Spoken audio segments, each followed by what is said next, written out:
লাগিব এই জুই জ্বলিছে এই জুই জ্বলিছে জয় আই অসম জয় আই অসম আমাক ৰাস্তা লাগিব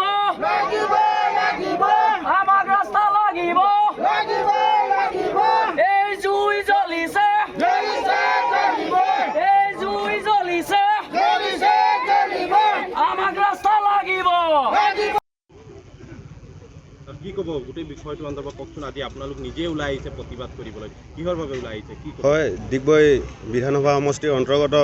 এইটো এটা বুঢ়ীদিহিং মৌজাৰ এইটো এটা মূল পথ হয় এই মূল পথেৰে এটা বৃহৎ অঞ্চল আগুৰি আছে এই পথটো আজি একদম জৰাজীৰ্ণ অৱস্থা এই পথটো অসমৰ মুখ্যমন্ত্ৰী মাননীয় শ্ৰীযুত হিমন্ত বিশ্ব ডাঙৰীয়াই এই পথটো অতি সোনকালে মেৰামতি কৰি দিব লাগে এই পথ বুলিয়ে নহয় এইটো অঞ্চলত মেডিকেল ব্যৱস্থা একদম পিছপৰা শিক্ষা ব্যৱস্থা একদম পিছপৰা এই অঞ্চল অতি শীঘ্ৰে উন্নয়ন কৰি দিব লাগে যদি নকৰে অনাগত ২৬ চনত আমি ভোট বৰ্জনৰ নিচিনা এটা বৃহৎ কাৰ্যসূচী হাতত ল'বলৈ বাধ্য হ'ম ধন্যবাদ ডিগবৈ সমষ্টিৰ বিধায়কগৰাকী কি আহ্বান থাকিব নেকি পথ শীঘ্ৰে নিৰ্মাণ কৰি দিব লাগে মই ডিগবৈ সমষ্টিৰ বিধায়ক এজন অকমান্য বিধায়ক বুলি ক'ব লাগিব তেওঁ আজিলৈকে মূল পথটো একেবাৰে গুৰুত্ব নিদিয়ে সি কেৱল ডিগবৈ সমষ্টিৰ বিধায়কজনে অকল হিতাধিকাৰী সৃষ্টি কৰাৰ বিপৰীতে একো আজিলৈকে সৃষ্টি কৰা আমাৰ চকুত পৰিলক্ষিত নহ'ল ৰাস্তা একদম জৰাজীৰ্ণ অৱস্থা আমাৰ ফিলবাৰী অঞ্চলৰ ৰাস্তাবোৰ ইয়াৰ স্বাস্থ্য ব্যৱস্থা একদম পিছপৰা অঞ্চল পিছ পৰি আছে শিক্ষা ব্যৱস্থা পিছ পৰি আছে আপোনালোকৰ এই বিবৃতিৰ যোগেদি মই এটা কথাই ক'ব লাগিব মোৰ দেউতা যোৱা এমাহৰ আগতে মোৰ দেউতা প্ৰেছাৰ ষ্ট্ৰক হৈছিলে এই ৰাস্তাটো এই অৱস্থাৰ বাবে মই দেউতাক মেডিকেলত বহুত লেটকৈ ভৰ্তি কৰিবলগীয়া হ'ল দেউতা ইতিমধ্যে মৃত্যুমুখত পৰিলে যদি ৰাস্তাটো ভাল হ'লে মোৰ দেউতা আজি সুস্থ হৈ ঘূৰি আহিলেহেঁতেন গতিকে মই হিমন্ত বিশ্ব শৰ্মাক অতি শীঘ্ৰে এই ৰাস্তাটো মেৰামতি কৰিবলৈ অনুৰোধ জনাইছোঁ আৰু ২০২৬ চনৰ ভিতৰত যদি এই ৰাস্তাটো সম্পূৰ্ণৰূপে মেৰামতি কৰি নিদিয়ে তেনেহ'লে আমি ভোট বৰ্জন কাৰ্যসূচী হাতত ল'বলৈ বাধ্য হ'ম ধন্যবাদ কি ক'ব গোটেই বিষয়টো অন্তৰ্গত কওকচোন আজি আপোনালোক নিজে ওলাই আহিছে প্ৰতিবাদ কৰিবলৈ কিহৰ বাবে ওলাই আহিছে কি হয় ডিগবৈ বিধানসভা সমষ্টিৰ অন্তৰ্গত এইটো এটা বুঢ়ীদিহিং মৌজাৰ এইটো এটা মূল পথ হয় এই মূল পথেৰে এটা বৃহৎ অঞ্চল আগুৰি আছে এই পথটো আজি একদম জৰাজীৰ্ণ অৱস্থা এই পথটো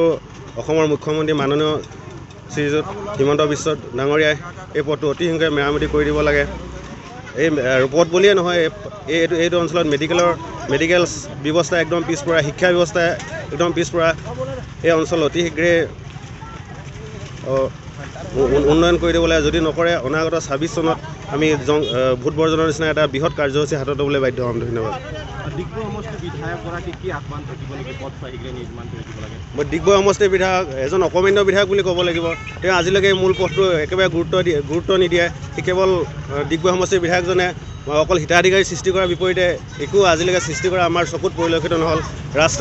ৰাস্তা একদম জৰাজীৰ্ণ অৱস্থা আমাৰ ফিলবাৰী অঞ্চলৰ ৰাস্তাবোৰ ইয়াৰ স্বাস্থ্য ব্যৱস্থা একদম পিছপৰা অঞ্চল পিছ পৰি আছে শিক্ষা ব্যৱস্থা পিছ পৰি আছে আপোনালোকৰ এই বিবৃতিৰ যোগেদি মই এটা কথাই ক'ব লাগিব মোৰ দেউতা যোৱা এমাহৰ আগতে মোৰ দেউতা